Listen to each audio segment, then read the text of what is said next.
What we do in life echoes in eternity. What up, y'all? It's Devin with UPTV, aka the Dot Connector, and today I have a very, very special guest on today's show. He starred in many great movies and shows like The Boy Who Could Fly, Uncle Buck, Star Trek, and the Disney films Not Quite Human. And now he's a pastor in Northern California. So please show our guest your love and respect and give it up for the amazing and great Jay Underwood. Hey, Jay, how are you today? Yeah, I'm doing good, man. That was a very kind intro. Well, Jay, I'm very thankful and honored that you're taking the time out of your busy day to be on the show today to educate us and give us your thoughts on many different conspiracies and what's going on in the world in Scripture. But one thing I really, really want you to talk about is you were actually a part of a Hollywood conspiracy with the movie Fantastic Four in 1994. Can you talk about that a little bit? What is this conspiracy? A lot of people don't know about it. Sure. It's made for a great story over the years. So like you said, back in, I think we actually made the movie in like 93. It's what we call the original Fantastic Four movie. And the situation is this. At the time, the Marvel comic book movies, they were not like a proven commodity in Hollywood. You had Superman, you had Michael Keaton's Batman, but people weren't clamoring to make the next comic book movie. And though those had made a lot of money, there were a lot of others that hadn't made, much money. Uh-huh. And so there was a German film producer, Bert Eichinger, who had the rights to the Fantastic Four. And his contract with the rights was going to end, I think it was by December 31st, 1993. I think it might have been 92. I don't remember exactly. Unless he went into production on his movie. And so he would lose the rights and the rights would revert, I guess, back to Marvel, I would imagine at that point, because they had sold the rights. And so Burnt went to King of B Movies, Roger Corman, and said, "Hey, I need to get into production on this movie now." This is like in the fall of we'll say 93. And so Corman said, "Yep, I can make it." And so they came up with a budget, which for Roger Corman was actually extremely high. I think it was like $1.2 million. Oh, now, wow. mind you, and even though this is in the early 90s, to make, a movie that was going to need all kinds of special effects, that's like crazy. And so what happened was we made the movie. They cast the film. I was cast as Johnny Storm, the Human Torch. And we made this movie right at the end of December, going into January then of 94. It might have been January. I think it was actually 92 to 93. And then I think it was supposed to come out in 94. In any case, we make this movie and we finish the movie. I mean, the whole thing, it's like they didn't pull the plug. They didn't start production so he could keep the rights and then pull the plug. And we finished the movie. And we're all excited for it because, man, this is the Fantastic Four. This is a big time Stan Lee comic. And we thought, even if the movie, we knew we had a built-in audience because there were plenty of people that wanted to see this movie. We had already started doing interviews. Like during the filming of the movie, there was a magazine called Film Threat magazine at the time. They put us on the cover, and we were starting to do conventions and things, and the whole sci-fi or comic book community, I should say, they knew about the movie. And we all thought, we don't have the money for the effects, so we're going to work really hard. And the director-writer, he was in the same boat as we were, wanting to do his best, because this could be a calling card for all of us. Oh, yeah. And so he really developed the story. And I would tell you this, out of all the Fantastic Four movies that have come out, the one really awesome comment that people that have seen our movie have said is, "Man, you guys stick to the comic." We just really went for story. We went for characters because we knew that the effects were going to be lacking, just because of the money. So I'll try to speed this up. So to finish the story, we finished the movie, and next thing you know, we're getting ready for it to premiere. Oli's been the director is Oli Sasson, and he is got the movie ready to go. They start talking about more comic conventions. We're doing comic conventions. They had a premiere planned at the Mall of America in Minneapolis, and it was going to benefit like Ronald McDonald House, this, that, and the other. And all of a sudden, we all get this phone call from Oli. He goes, "We're about, I don't know, a month away from the premiere." He says, "The movie's gone. It's canned. They've taken it." And we're like, what are you talking about? He goes, "Man, showed up to the editing room basically one day, and they were locked out." And he says they took the copies, they took the prints, they took everything, meaning Roger Corman and Bern Eichinger, and they said it's shelved indefinitely. And everybody was like, bizarre. "What are you talking about?"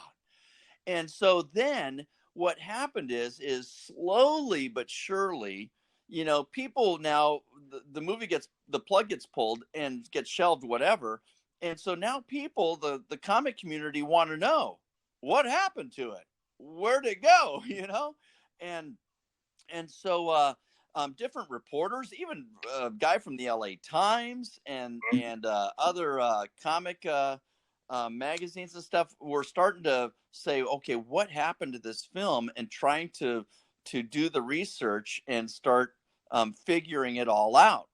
And so what's funny about that is, so that was almost 30 years ago, and here we are, we're still talking about it. The whole gang, all of us as actors and Oli, still have maintained, stayed in touch, even over this whole COVID-19. We did a reunion on Zoom for the fans, because what happened was bootleg copies started showing up at comic conventions. Oli, Oh my goodness. he got out with one copy that was not like color corrected yet, and it didn't have a final mix or music and stuff. And he got out with it, and he took it to a lab and had them copy it for all of us, because he wanted all of us of the movie and be able to see it. I think I take that back. I think he did have music put into it, and he said, I know what happened. He said, my take on the bootleg part and why it started showing up was, he said, I took it to this lab in Los Angeles to have it copied. This is on beta or I don't know, big thick tape, and he said, I'm sure some guy at the lab started looking at it going, "Oh my word, this is the Fantastic Four," and probably made some copies for himself and started distributing them. So what actually happened? Why did they shelve the movie? What happened? Why did they decide to shelve it? So here's the conspiracy. So I'll cut to the end of the story, and that is, we actually came out with a documentary a couple of years ago called Doomed, and play on words with Dr. Doom, for the movie that was doomed. And it's the kind of final put together of all the pieces of the puzzle to say, here's what happened, here's why. And it was made by people that were directly involved with the film. Roger Corman, a fellow that worked for Roger Corman and was our casting director, Mark Sykes, he's the one that produced the movie. So it was all of us that were involved, and he put together the final hurrah. So here's what happened, as best as we can tell, because unfortunately Bern Eichinger has since passed away, but Roger Corman's been interviewed for it and whatnot. So Bern Eichinger, going back to him, the German film producer who had the rights, he wanted to maintain the rights because he figured that these movies were starting to catch on. And I think he had heard that 20th Century Fox and Chris Columbus might be interested in the movie and having the rights and making their big budget version, right? So he goes into production with Roger Corman just to get the thing made. He does it on a shoestring budget, figuring if nobody else does want the rights, then he still has a finished movie that he can release if he wants to and recoup his money, and who knows, maybe it'll do halfway okay. Well, in the end, what did happen is, sure enough, he pulled the plot. Well, he took the rights even though we made the movie. And he turns around, and sure enough, Chris Columbus at 20th Century Fox, they buy the rights for Chris Columbus to make the first big budget version. And I think That Chris was Columbus, really shady. what's that? I said that sounds like it was really shady. Oh man, it was total backroom stuff. I mean, I said at the time, this was like the sleazy side of Hollywood in all its glory. I mean, Yeah, we're going to somebody's definitely doing have this to check out that deal. documentary. We're going to have to check out that Oh documentary. yeah, you got to see that. I'll get you a copy of that, okay? Awesome. And you said it was called Doom? Doomed. Yeah. Yeah. Okay, so Chris Columbus then now has the rights. They start production. And then eventually, and I'm not sure how this worked out, part of the deal was that the rights ended up also going back to Marvel. So currently, Marvel owns the rights again to the Fantastic Four. Yeah. And then so what happened was, at the time, there was a guy named Avi Arad, and he was the head of Marvel. He's no longer the head of Marvel, but he was then. And he was being interviewed. I think it was like Entertainment Weekly or something, some, magazine like that was doing one of these stories, trying to piece together the facts, and they got something where Avi Arad said basically, yeah, I took the negative from that original movie and burned it. And it's like, you ding dong, you didn't. I don't believe for a second that he burns it. Nobody actually burns a negative. Exactly. It would be locked in a vault somewhere. Exactly. And they didn't want it to see the light of day because they didn't want any association with the big budget versions going, having an association with our little cheesy, small budget version. Right. Well, here's what's funny about that. Joseph Culp, who plays Dr. Doom in our movie, he's got this theory, and I love it. He said, out of the 3 that have been made so far, how well have they done compared to all the other Marvel movies that have been made? Horrible. They've horrible. They've done nothing. Yes. The fans blast them, they pan them, and Joseph Culp thinks it's a karma thing, right? Like, basically, you haven't paid homage to the original. You've badmouthed the original. You've put the original in a vault somewhere, right? And I don't believe karma, by the way, but oh well.